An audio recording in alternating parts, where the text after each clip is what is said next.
सुप्रभात।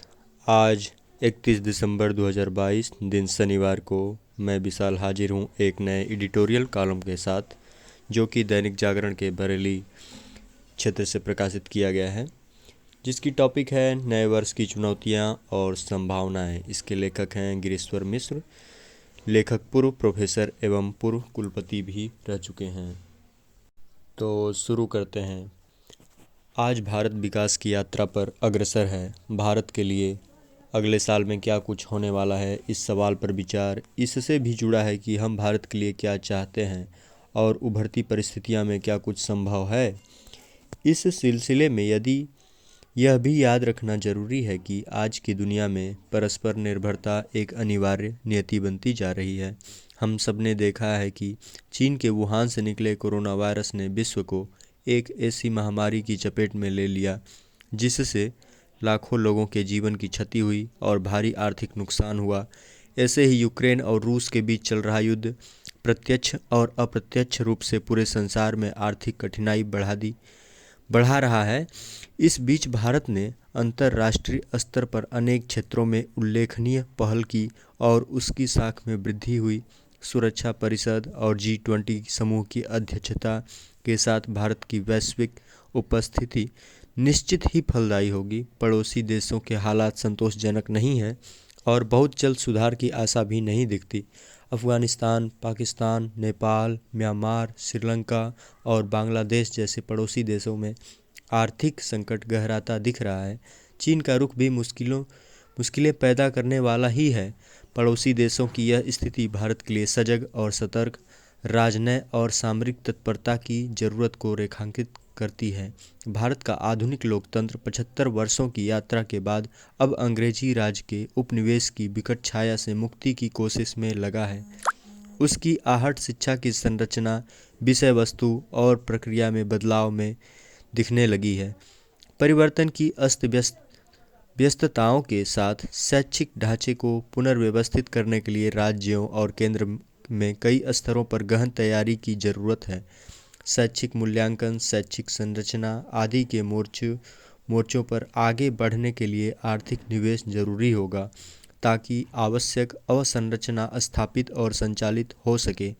भारतीय सभ्यता और संस्कृति के साथ जुड़ाव को आगे बढ़ाना और मातृभाषा में पढ़ाई के साथ डिजिटलीकरण की दिशा में सावधानी से आगे बढ़ना होगा। आज हाइब्रिड प्रणाली से तेजी से लोकप्रिय हो रही है। ऑनलाइन शिक्षा पूरक और विकल्प दोनों ही रूपों में अपनाई जा रही है। इसके चलते विद्यार्थी और अध्यापक दोनों के कौशल और दक्षताओं को पुनर्परिभाषित करने की जरूरत पड़ रही है। इन दृष्टियों से यह साल बड़ा ही निर्णायक सिद्ध होगा। भारत अभी भी एक कृषि प्रधान देश है और गांव की परिस्थितियां देश के लिए महत्वपूर्ण हैं। उनकी उपेक्षा नहीं होनी चाहिए। किसानों के पिछले आंदोलन की दुखद स्मृति अभी ताज़ा है। खाद, बीज, सिंचाई व्यवस्था और बाजार से जुड़ी नीतियों पर संवेदना के साथ विचार जरूरी है। आशा है कि उन मुद्दों के समाधान की राह निकलेगी। कीटनाशकों के दुष्प्रभावों को देखते हुए देसी बीज और जैविक खेती को प्रोत्साहित करने की आवश्यकता है। स्वास्थ्य की दृष्टि से दूध, फलों और सब्जियों के उत्पादन में वृद्धि जरूरी है। वर्तमान समय में स्वास्थ्य की चुनौती विकराल हो रही है। पर्यावरण प्रदूषण, भोज्य पदार्थों में मिलावट, महंगी दवाएं, अस्पतालों की कमी और स्वास्थ्य सेवाओं का बाजारीकरण स्वास्थ्य को आम आदमी की पहुंच से दूर कर रहा है। स्वास्थ्य सेवा के क्षेत्र में नैतिकता पर बहस हो रही है। टेलीमेडिसिन का विस्तार किया जाना चाहिए। जनसंख्या को देखते हुए चिकित्सकों की संख्या अपर्याप्त है, इसलिए स्तरीय स्वास्थ्य शिक्षा के विस्तार पर प्राथमिकता के साथ काम करना जरूरी होगा।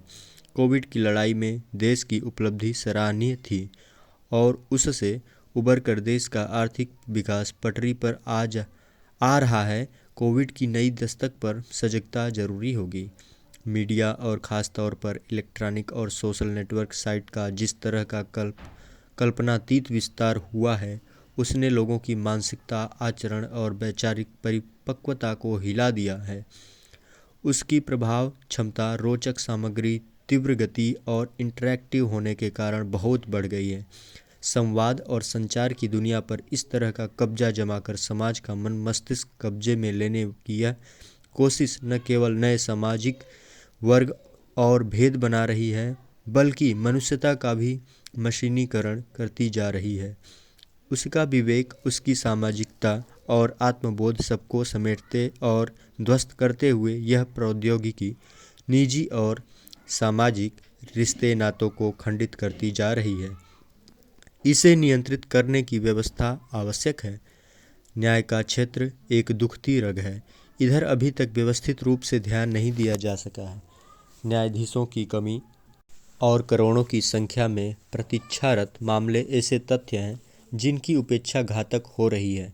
न्याय व्यवस्था को औपनिवेशिक आधारभूमि से पूरी तरह से निजात नहीं मिल सकी है। किफ़ायती, शीघ्र और संतोषप्रद न्याय पाना अभी भी टेढ़ी खीर है। इसी तरह भ्रष्टाचार मुक्त पारदर्शी शासन या सुशासन स्थापित करना अभी भी अधूरा सपना है। बढ़ते आर्थिक अपराध, पद और अधिकार का दुरुपयोग, संस्थाओं की स्वायत्तता का नाश और राजनीति में अनपढ़, धनी, वंशवाद और अपराधी लोगों का बढ़ता वर्चस्व ऐसी स्थितियां बना रहे हैं जो आम जन में राज्य व्यवस्था के प्रति संदेह पैदा करती हैं। बाजार, वैश्वीकरण और व्यक्ति के निजी सुख की बेतहाशा बढ़ती चाहत ने सामाजिकता को हाशिए पर धकेल दिया है। राजनीतिक दलों में वैचारिकता और अनुशासन की गहराती कमी चिंताजनक होती जा रही है। यह दुखद है कि जाति, आरक्षण, भाषा, शिक्षा और मजहब से जुड़े मुद्दे अक्सर अल्पकालिक राजनीतिक स्वार्थ के चलते सद्भाव के साथ नहीं सुलझाए जाते। आज देश सेवा के मूल्य को पुनः प्रतिष्ठित करना अत्यंत आवश्यक हो गया है। निजी लाभ और समाज कल्याण के बीच द्वंद्व की जगह उनकी परस्पर पूरकता को पहचानने की जरूरत है। अमृतकाल हमसे पुण्यकारी संकल्प की मांग करता है और यह अवसर देता है कि अपने मनोदेश में हम भारत को स्थान दें। यदि भारत हमारा है तो हमें भी भारत का होना चाहिए। भारत की समृद्धि से ही सभी समृद्ध होंगे। इसी शब्दों के साथ मैं यहाँ पर विराम देता हूँ अपने शब्दों को। धन्यवाद। आशा करते हैं आपको यह कॉलम अच्छा लगा होगा। अगर अच्छा लगा तो आप अपनों के साथ शेयर, लाइक, सब्सक्राइब जरूर करें। धन्यवाद।